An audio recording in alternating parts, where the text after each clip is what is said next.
¿Cómo preparamos al paciente para hacer una punción prostática transrectal? Le haremos un hemograma, un coagulograma con recuento de plaquetas.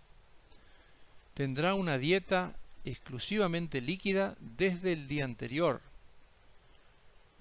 Se harán enemas, una la noche anterior al estudio y otra 2 horas antes del estudio, y se empleará una cobertura antibiótica, como mostraremos más adelante. Las recomendaciones del 2008 indican el uso de fluorquinolona. Nosotros hemos usado a través del tiempo ciprofloxacina, norfloxacina y actualmente estamos usando 750 miligramos de levofloxacina cada 24 horas. Hay otros colegas que emplean además cefalosporina de segunda o tercera generación, en este caso ceftriaxona intramuscular, 1 gramo, 2 horas antes de la punción. E incluso hay quienes además utilizan amikacina o metronidazol o clindamicina. Uno cree que en términos de preparación y protocolización de las punciones está todo escrito. Sin embargo, hay gente que se plantea esto, como el trabajo que hizo Francesca Rudick de Canadá en el año 2011, es un trabajo nuevo, en el que si bien se recomienda la dieta líquida, las enemas y los antibióticos, ellos dudan en usar enemas porque los resultados, según estos autores, no fueron significativamente diferentes.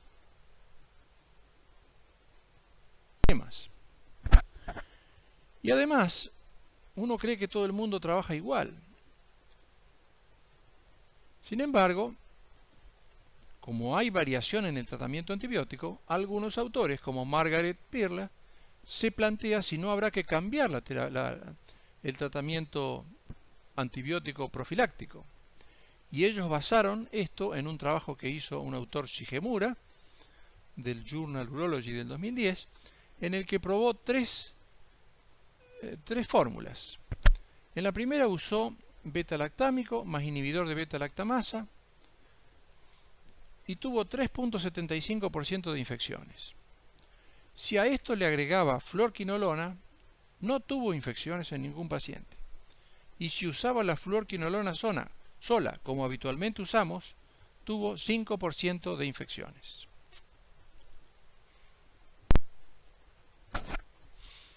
En general, los trabajos hablan de dar fluorquinolonas. Ahora, hay que fijarse en los pequeños detalles, como en este trabajo que apareció en el Journal Urology del 2011. Esto no es viejo. Este es un trabajo actual en el que demostraron la presencia del Achromobacter siloxoscidans en pacientes que se infectaban luego de la punción. Y concluyeron que el agente entraba a través del rellenado de los tubos de gel que se usan para hacer los estudios ecográficos. Por ende, uno supone que estos médicos empleaban este mismo gel para poner rodeando al transductor antes de introducir el profiláctico. Uno cree que debería usarse un líquido estéril entre transductor y profiláctico. ¿Qué material usamos? Analgésicos, profilácticos, como ya dije, 2 agujas, una de anestesia tipo Chiva, larga, calibre 23G, y otra para la biopsia propiamente dicha, tipo Trucut, 18G. Las hay más finas, pero nuestros patólogos piensan que el calibre mínimo que se debe usarse es 18G, ya que las más finas el material se fragmenta. La pistola automática sobre la que va montada la aguja o aquellas agujas que tengan adosada la pistola de plástico descartable. Tubos de identificación como los que se ven en la foto y el material fijador dentro de ellos, en este caso coloreado por nuestros patólogos para poder identificar más fácilmente las muestras una vez dentro de ellos. ¿Qué métodos analgésicos? Todo el mundo usa la lidocaína en gel para lubricar y anestesiar el esfínter anal. Se ha usado también la fusión de lidocaína y prilocaína. Y lo que también se usa de rutina es la inyección de lidocaína al 1 o al 2%, ya sea periprostática o intraprostática. Y por último, en aquellos pacientes en los que esté indicado la anestesia general o la sedación profunda para hacer este estudio. ¿Dónde se inyecta el material? Bueno, acá verán ustedes diversos autores que hablan dónde hacer los bloqueos. Algunos los hacen periprostáticos, otros lo hacen en el vértice, otros lo hacen en la unión de la vesícula seminal con la próstata y otros lo hacen intraprostático. Cada uno verá la forma que le resulte más conveniente. La pistola automática, cuando usamos agujas descartables que se montan sobre esta pistola. La aguja de arriba a la izquierda es la de anestesia. Usamos una guía con mandril, una aguja con mandril para anestesia de los plexos vasculonerviosos. Y de las agujas de punción propiamente dicha, usamos dos variedades. La que más frecuentemente empleamos es la del medio, que es una aguja no desarmable. Por lo tanto, si uno quiere aspirar material, por ejemplo para un cultivo, o administrar antibióticos, hay que usar la aguja de abajo, que es desarmable, a la cual se le puede sacar la guía. ¿Cuántas tomas hacer? Bueno, esto es un capítulo que tiene muchas versiones. Acá resumimos las tres características más frecuentes que nos llegan. En la número 1, el paciente que no ha sido ni operado, ni tratado, ni irradiado. Podría haber una variante que sería el paciente que mantiene la próstata pero que ha sido irradiado. La variante 2 es el paciente operado, en el que se le ha hecho una resección transuretral o una adenomectomía. Y por último, el paciente que está operado de una prostatectomía radical. A estas tomas las llamamos las imprescindibles. Si uno tiene un paciente como este señor, que tiene un PSA muy alto y que tiene metástasis óseas, y que al tacto ya se toca el tumor prostático y a la ecografía lo vemos, por lo menos vemos una zona que está señalada con N, que es casi seguro un tumor, ¿cuántas biopsias le vamos a hacer? Le haremos una para certificar de que el paciente tiene un cáncer y la obra social le podrá autorizar a lo mejor la hormonoterapia, que de otra manera, si no hay certificación histológica, no se le autoriza. Este es otro ejemplo en el cual hacemos las imprescindibles. Fíjense el enorme tumor pelviano que tiene este paciente, en el que no se ve la próstata, no se sabe si esto es prostático o extraprostático, por lo cual se le ha hecho tomografía computada que muestra el enorme tumor que ocupa toda la pelvis. Entonces, ¿qué hacemos? Como la foto de abajo al medio, se hace una punción, aquí ven la aguja entrando al nódulo, y el diagnóstico está hecho con una punción. En este caso, un sarcoma fusocelular. Este es otro ejemplo en el que hay que estar muy atento.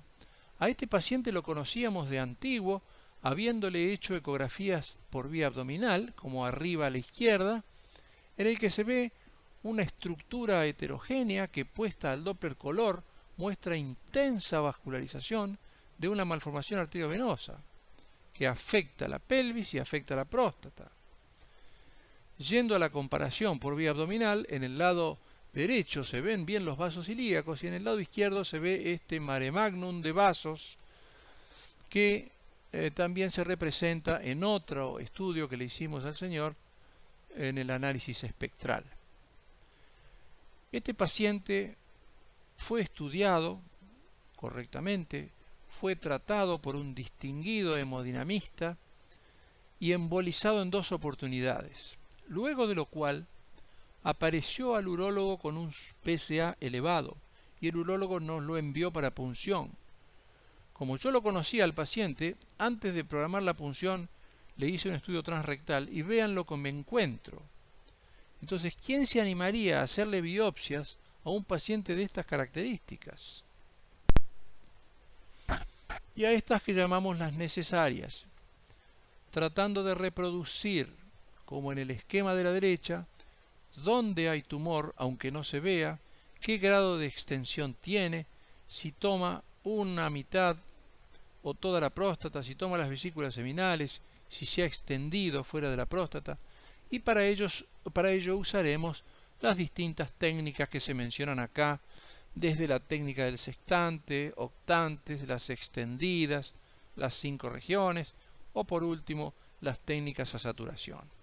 Como se ve en el esquema coloreado de abajo y el transductor en negro, desde la vía transrectal con estos transductores podemos llegar a cualquier sector de la próstata y además biopsiar tejido periprostático o las vesículas seminales. Aquí muestro algunos protocolos de biopsias.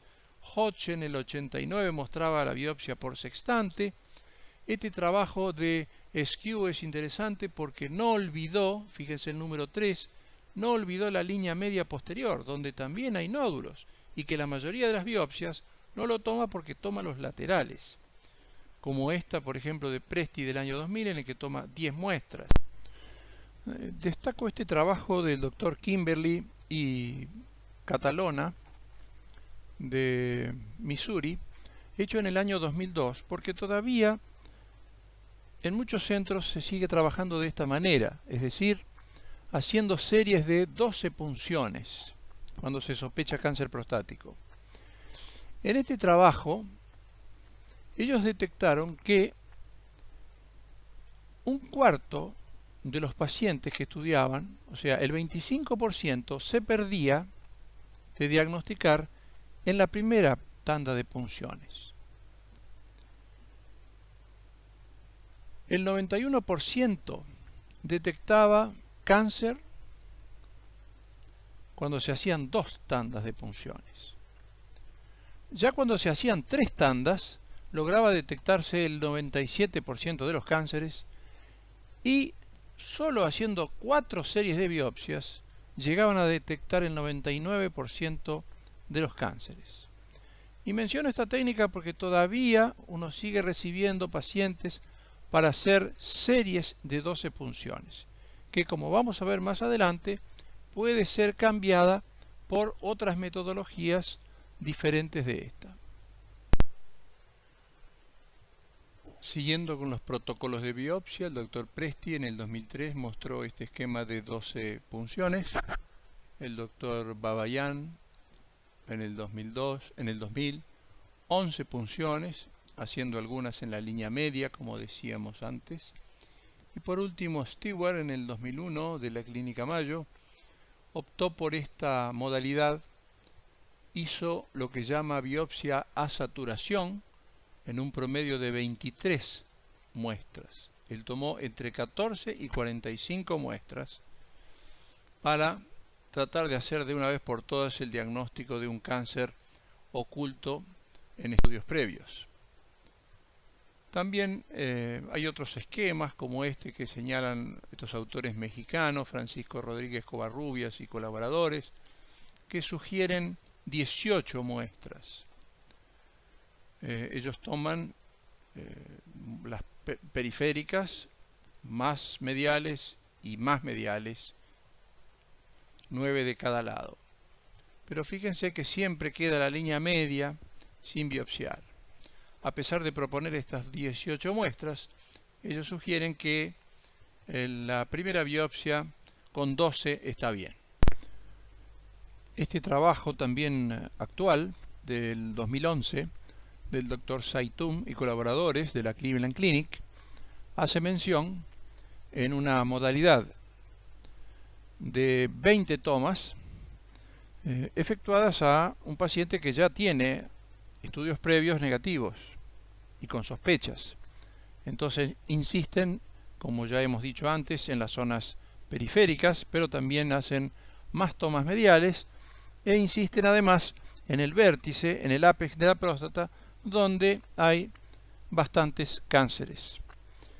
Entonces, comparado con las biopsias extendidas, esta biopsia que ellos proponen de 20 tomas aumenta el número de detección de los cánceres. Lo que pasa que habrá que sopesar entre el potencial de las 20 muestras de detectar más cánceres, pero menos significativos, versus encontrar tumores donde antes no se los veía. Esta es otra manera de realizar biopsias a saturación.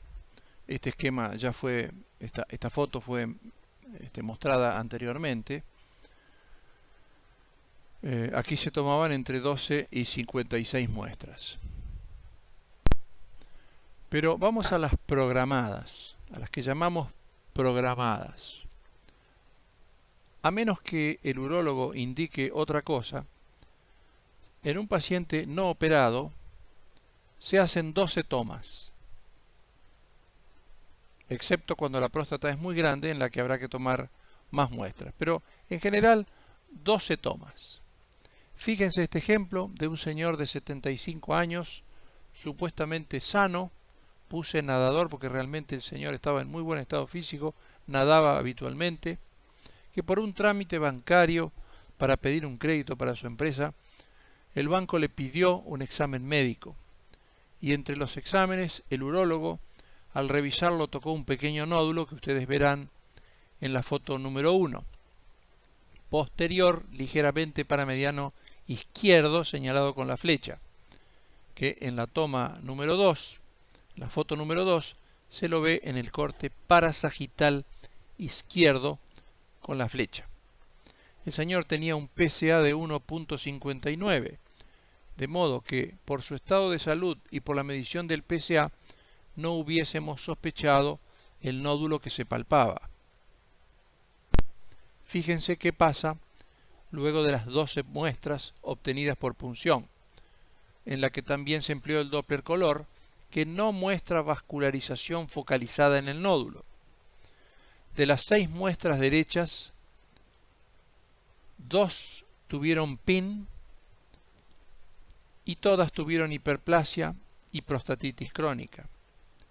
En cambio, de las 6 tomas de la izquierda, a pesar de que el nódulo que se veía era pequeño, de las 6 tomas, 4 fueron positivas para neoplasia y 3 de ellas tenían PIN. Esto refuerza la idea de que la ecografía, tal como se muestra hoy, sin emplear sustancias de contraste, no muestra la mayoría de los cánceres de próstata. Entre las programadas hay algunas variantes, como en este caso. En este paciente se palpaba un pequeño tumor medial posterior, tanto en el corte axial como en el sagital. Vean las 2 fotos de flechas. Por lo tanto, además de la programada de 12 tomas, se efectuó una 13ª toma donde estaba el nódulo, y si se fijan en el informe anatomopatológico, la única positiva fue la obtenida en el nódulo. Las biopsias programadas podrán verse modificadas en casos especiales, como el que vemos en estas fotos. Si vemos la imagen de abajo a la derecha en un paciente normal, se verá, según le indica la flecha, un triángulo ecogénico que corresponde al espacio graso que separa la próstata de la vesícula seminal. cuando tenemos un paciente como la foto de abajo a la izquierda, en el que se observa un área hipoecoica que supuestamente es cáncer, de derecha a izquierda en la zona periférica posterior y lateral derecha, y al hacer cortes sagitales, como indica la flecha, se ha perdido este espacio graso entre la próstata y la vesícula seminal correspondiente, aquí habrá que tomar, además de las programadas, muestras extraprostático, por ejemplo en las vesículas seminales, para ver si la extensión del cáncer llega hasta ese nivel. Distinto es el paciente operado. Un buen parámetro es el PSA. Luego de una prostatectomía radical, el PSA deberá bajar hasta un nivel de aproximadamente 0.2 nanogramos por mililitro a partir del día 16 posoperatorio. De modo que este método y la palpación serán los puntos a tener en cuenta para el seguimiento de un paciente operado. En este caso, un paciente con antecedentes de prostatectomía radical consulta al urólogo, quien le encuentra una elevación del PSA. Obviamente, esta alteración al tacto tiene que ser positiva, y en el estudio ecográfico que ven hay como una pequeña próstata. En realidad esto es una recidiva, y aquí deben apuntarse los cañones cuando uno haga una biopsia. Aquí la cosa es más sutil en este paciente con prostatectomía radical, cuyo PSA subió a 1.55, encontramos en el corte parasagital derecho una pequeña estructura nodular en la unión vésico-uretral, según lo muestra la flecha. En este paciente se obtuvieron muestras del área señalada como nodular paramediana derecha y del tejido del lado izquierdo al mismo nivel. Y como ven en el informe, solo se obtuvo material positivo del área donde estaba el pequeño nódulo y correspondió a una recidiva local. Respecto de las recurrencias locales, destaco este trabajo del Leventis de Houston, del Radiology 2001, en el que refieren que si bien la ecografía transrectal es más sensible que el dedo para la detección de recurrencias, es menos específica. Los signos de la biopsia, en más de la mitad de las lesiones sospechadas, están en la anastomosis uretrovesical y en el cuello de la vejiga. Sin embargo, las lesiones en el espacio retrovesical, aunque menos frecuentemente encontradas, también suelen representar recurrencia del cáncer. Por último, respecto de la estadificación de un cáncer en el TNM, la ecografía tiene su importancia en el estudio de la T, y su espectro abarca, como se señala aquí en rojo, desde el T1A hasta el 3B. El T1A se refiere a un tumor incidental de menos del 5% del tejido obtenido, el tejido resecado. Por ejemplo, luego de una resección transuretral. Este paciente, en el que se demuestran células neoplasias en el tejido de resección, deberá ser estudiado con ecografía, y si las imágenes no se ven habrá que biopsiarlo para ver si hay tumor oculto en el resto de la próstata. Y por último, en el estadio T3B, cuando el tumor invade las vesículas seminales, como ya mostramos antes, habrá que hacer biopsias también de las vesículas seminales y del tejido periprostático. ¿Cuáles son las complicaciones de las biopsias? Hematuria, hematoquesia y hemospermia. Hemos visto estas complicaciones hasta un mes después de la punción. El cuco es la infección, porque obviamente, como se ve en la literatura universal, nadie está exento por más preparación que uno le haga, para lo cual hay que estar preparado, hay que explicarle al paciente cuáles son los riesgos de este estudio para no perder tiempo en el tratamiento. Y las otras complicaciones menos frecuentes, la retención urinaria, habrá que insistirle al paciente en que siga tomando la medicación que venía tomando, el finasterida y todas las drogas que lo van a ayudar a orinar mejor. Algunos pacientes presentan dolor perineal y algunos muy aislados se han descrito con fístulas arteriovenosas que generalmente tienen una resolución espontánea. Muchas gracias por su atención.